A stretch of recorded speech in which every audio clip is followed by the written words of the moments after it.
Selamat siang, Bapak Ibu sekalian. Perkenalkan saya Cindy Jonathan dan pada kesempatan kali ini saya akan mempresentasikan mengenai bisnis proposal Gojek. Sebelum melangkah lebih jauh, alangkah baiknya jika kita terlebih dahulu melihat sedikit latar belakang dari Gojek, di mana PT Gojek Indonesia didirikan oleh Nadiem Makarim pada tahun 2010. Perusahaan Gojek merupakan salah satu perusahaan yang memimpin revolusi industri transportasi ojek.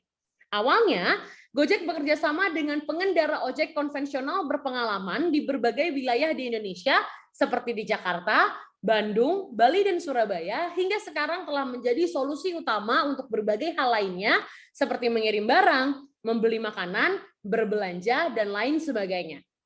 Gojek juga telah berkembang dengan sangat pesat, bahkan hingga saat ini, aplikasi Gojek telah diunduh lebih dari 190 juta kali. Selanjutnya kita akan melihat 4 stakeholders utama dari Gojek, di mana yang pertama ada user yang merupakan pengguna dari Gojek itu sendiri, selanjutnya ada driver yang merupakan pengemudi sekaligus mitra utama dari Gojek, lalu ada pula pemegang saham baik individu maupun perusahaan seperti Sequoia India, North Star Group, DST Global, NSI Ventures, Rakuten Ventures, Formation Group, dan beberapa pemegang saham lainnya. Dan yang terakhir yang tak kalah penting adalah petinggi dan pemimpin Gojek seperti Andre Sulistyo selaku CEO dari Gotoh dan Kevin Alwi sebagai CEO Gojek. Selanjutnya kita akan melihat segmentasi konsumen dari Gojek di mana secara demografis dan sosioekonomi Gojek membagi pasarnya menjadi beberapa kelompok, yaitu kelompok karyawan atau pekerja, masyarakat perkotaan, pelajar dan mahasiswa atau mahasiswi baik perempuan maupun laki-laki yang berada pada SAS level A hingga C.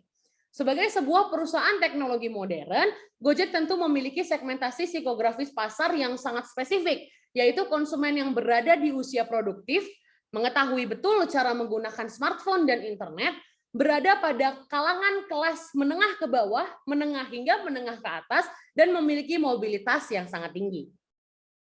Lalu selanjutnya analisis SWOT dari Gojek dimulai dari strength atau kekuatan, di mana sejak berdiri Gojek sudah menjadi salah satu perusahaan transportasi yang cukup dikenal di Indonesia, bahkan menjadi pelopor terjadinya revolusi industri dari transportasi ojek itu sendiri. Lalu selanjutnya ada weakness atau kelemahan, di mana jika dibandingkan dengan pesaing lain yang bergerak di bidang bisnis serupa, Gojek memasang tarif harga yang lebih mahal dan cenderung tidak terjangkau untuk masyarakat. Lalu selanjutnya peluang atau opportunity di mana Gojek menghadirkan layanan lain di luar jasa transportasi seperti GoFood, GoSend, GoMart, GoBox, GoMasas, dan lain-lain yang tidak dihadirkan oleh para pesaingnya. Selanjutnya ada threat atau ancaman di mana saat ini bisnis yang bergerak di bidang transportasi online berkembang dengan sangat pesat sehingga pesaing-pesaing Gojek juga terus bermunculan dan bahkan semakin menjamur. Selanjutnya ada objektif yang diukur dengan SMART. Pertama ada spesifik, di mana perusahaan Gojek secara eksplisit menampilkan melalui tagline-nya yaitu pasti ada jalan, di mana semangat tersebut menunjukkan bahwa Gojek selalu siap untuk menghadapi berbagai tantangan dan tidak takut untuk berinovasi dan melakukan adaptasi di tengah perubahan. Selanjutnya ada measurable, di mana Gojek telah berhasil melakukan ekspansi di beberapa kota besar di Indonesia seperti Jakarta, Bandung, Bali, Surabaya, dan kota-kota besar lainnya. Lebih dari itu, Gojek juga telah berkontribusi terhadap perekonomian bangsa sebesar 7,1 miliar dolar dengan melibatkan lebih dari 2 juta mitra dan lebih dari 900.000 pedagang.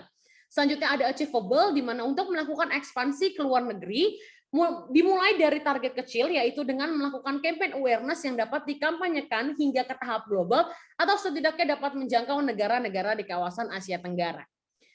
Selanjutnya adalah relevan, di mana Gojek sudah menggunakan aplikasi mobile on demand, di mana hal ini tentunya sangat relevan dengan keadaan dunia yang sekarang serba digital, dan hal ini juga berkaitan erat dengan efisiensi, efektivitas, dan kecepatan pelayanan yang dapat diberikan oleh Gojek. Terakhir ada time bound, di mana untuk persiapan kampanye dalam negeri membutuhkan waktu selama 2 bulan, dan kampanye global membutuhkan waktu lebih dari 2 bulan. Di sisi lain, untuk pelaksanaan dibutuhkan 3 bulan untuk kampanye dalam negeri dan kurang lebih 1 tahun untuk kampanye global.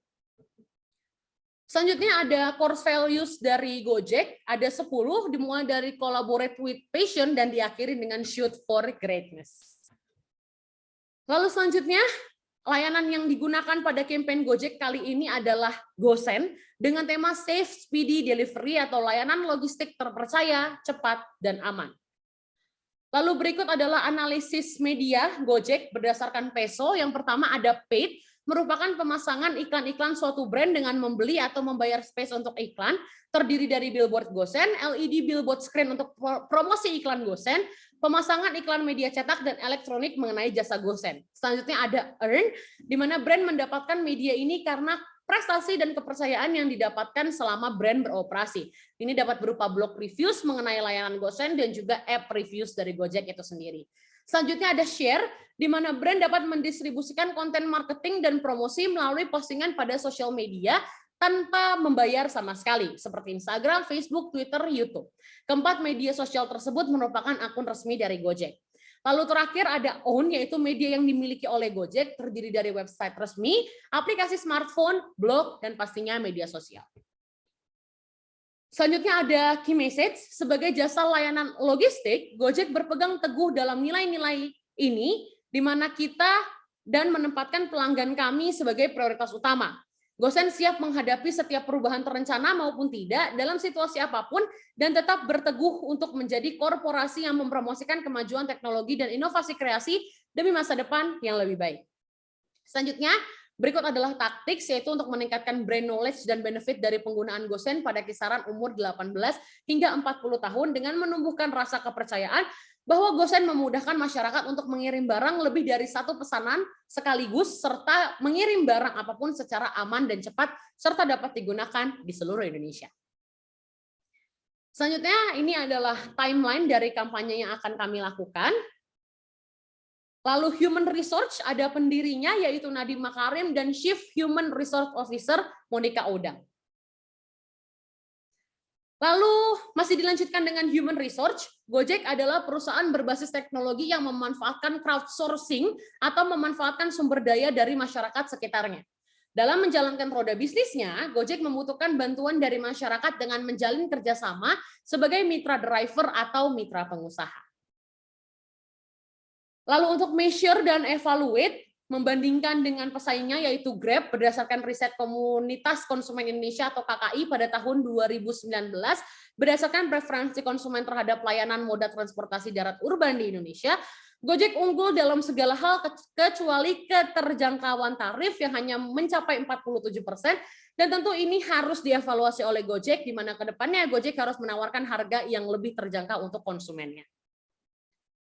Untuk budgeting, berikut adalah beberapa pengeluaran yang akan kami keluarkan dengan total akhir yaitu 2,3 miliar rupiah.